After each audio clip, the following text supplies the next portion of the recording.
Now that AI is playing more of a role into everything that we do, I think face-to-face interactions are going to become more prominent. And I think that another layer to that is making sure that as a marketer and an event marketer that you're not just focusing on quantity, but quality. Great events create great brands. But pulling off an event that engages, excites, and connects audiences, well, that takes a village. And we're that village. My name is Alyssa.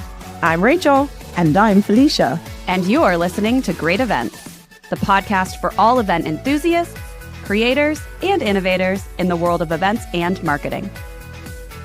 Well, welcome back. We are here live on Cvent CONNECT at the Convention Center, floor 3, right next to the Stars at Night ballroom, where the Innovation Pavilion is today. I'm very excited to have our team from Sixth Sense. I feel like if you're in B2B marketing, you know Sixth Sense. You've probably been to one of their events, and excited to talk today about not just events, but what happens after the event. Like, what do we do when we move from the show floor to the sales funnel? And how do we leverage all the great momentum, all the great conversations, and turn that into pipeline and revenue? I'd love to have you guys introduce yourself. Alura, starting with you. Absolutely. Hi, I'm Alura Rowe, based out of Atlanta. I help manage our ABX go-to-market team at Sixth Sense.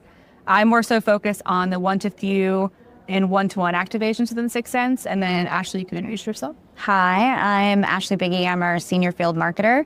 So manage all of our trade shows, those fun meetings, work on all our events, and the ancillary that happens around any of those tier 1 to tier 3 events.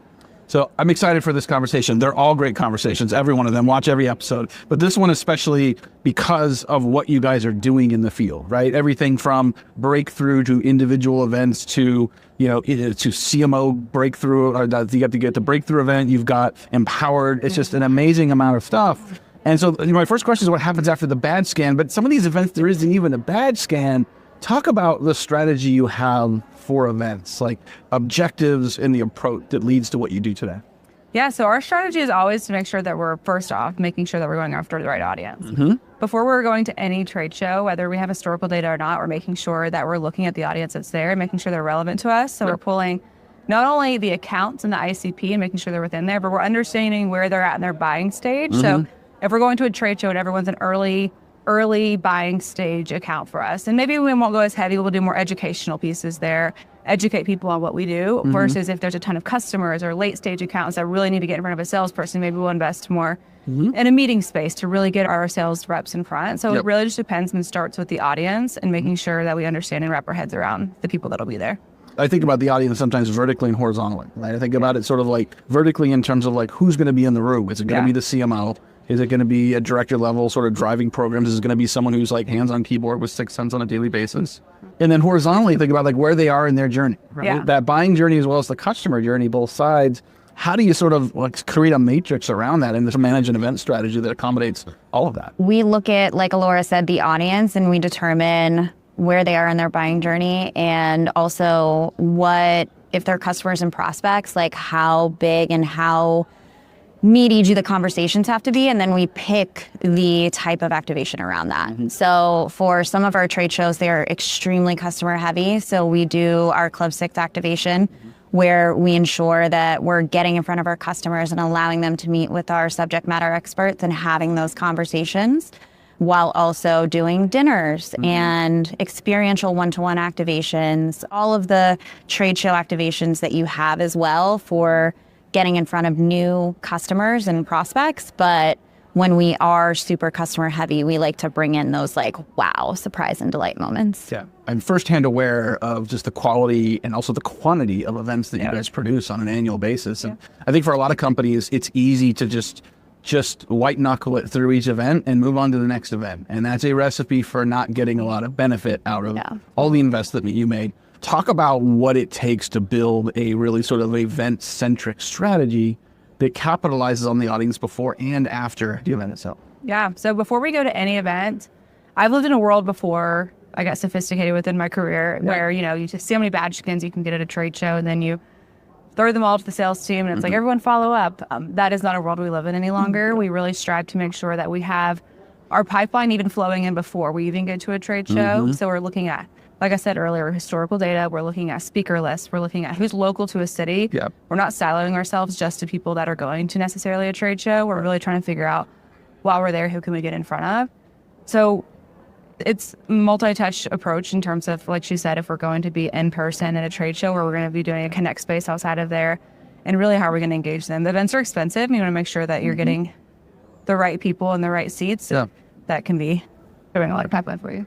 During the event, I like to have touch points with all of the people that are on site and ensuring that like we're getting voice notes, we're getting notes on handoff, any of the meetings that they've had, any meaningful conversations, any events that are needing to get booked, like book them now, even if it's just a meeting to figure out a time to book a larger broad meeting. And then when we do take those leads and give them to our sales team after, like we have a post-event meeting where we scrub the tiering and ensure handoff actually happens, because sometimes things get stuck in Salesforce, right?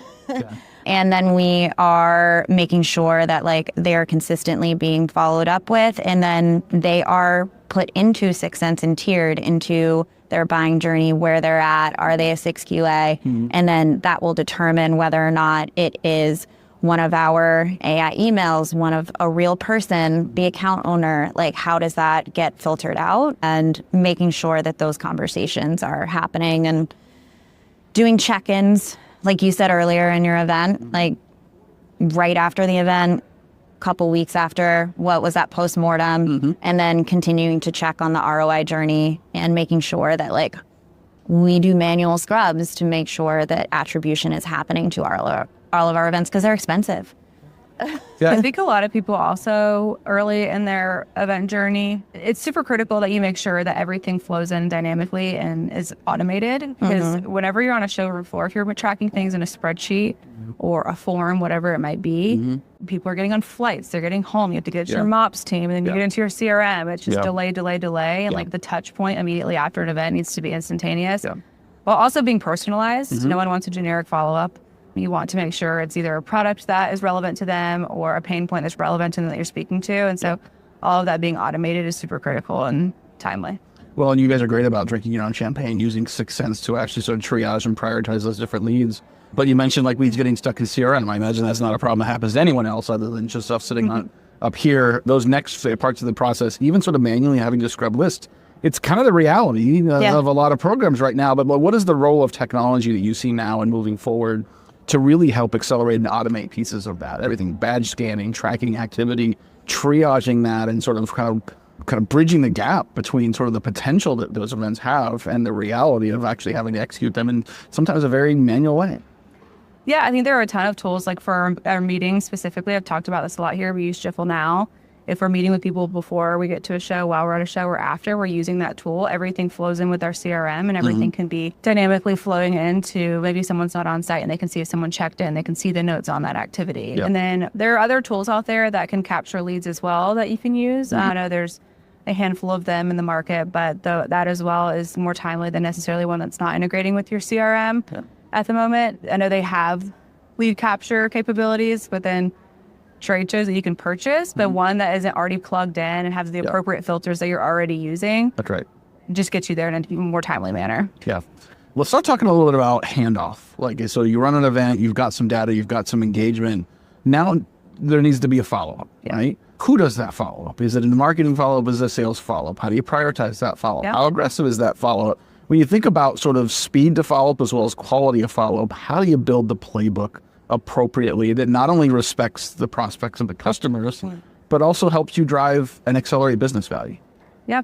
It just depends on us in terms of where someone is in their journey. So like I said, go to a show and have 3,000 badge scans.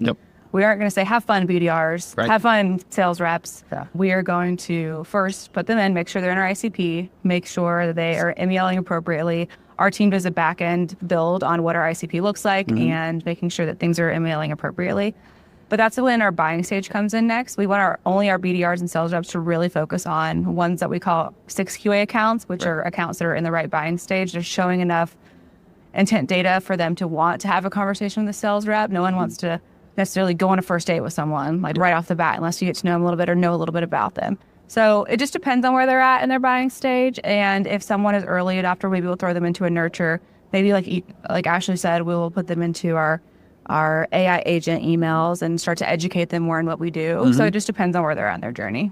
Yeah, I think this is a place where you guys really excel at sort of an advanced level of what we've been talking about today is event-led growth programs. where you've got integrated teams working together on this. Like you've got an event team nailing getting the event done and having a great experience. You've got an ops team that's sort of managing the back end, the technology and the lists. Then you've got to figure out the sales enablement play. Like it's not just like, here's a bunch of leads and please don't follow up with these others.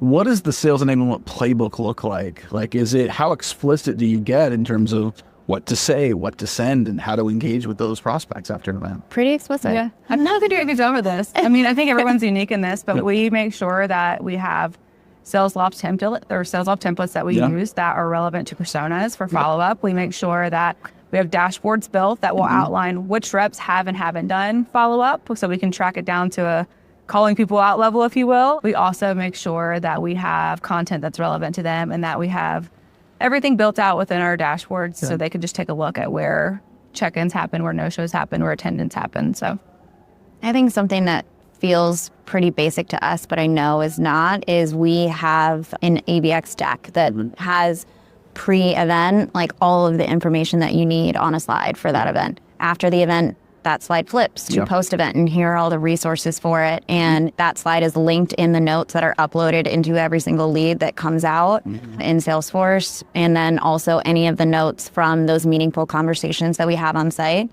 Again, like we'll tier the lead based off of like, was it a meaningful conversation? Were they just there? And that will help Salesforce and Sixth Sense filter them into the appropriate type of response that can be automated.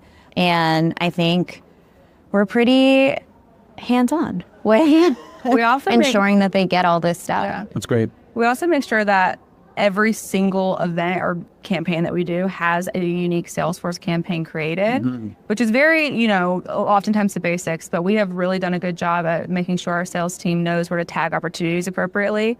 So within those Salesforce campaigns, we also have all of the details that you could possibly want on that campaign. So what was it? What was the event? Here are all the assets to it, linking to that ABX deck. So we can make sure that people are tagging opportunities appropriately as well. Got it. Let's move on and talk a little bit about ROI and measurement, right? Which can be a sticky wicket depending on some of the organization you're in and the expectations of what happens at our events. Talk a little bit about how you sort of manage reporting and expectations at the event level and all the way up to the C-suite. So we measure a number of things. We first off measure, like I mentioned, tagging those opportunities for source pipeline, which is critical. We also want to take a look at influence pipeline. If we're touching customers that have renewals or deal accelerations, we also want to track that. We also like to look at our ABX win rate. When ABX is involved, and I think you talked about this stat earlier, like when events are involved, like you're more likely to see pipeline progress or deals open. We like to track our win rate there. We're always striving for a 10x ROI for any event that we do.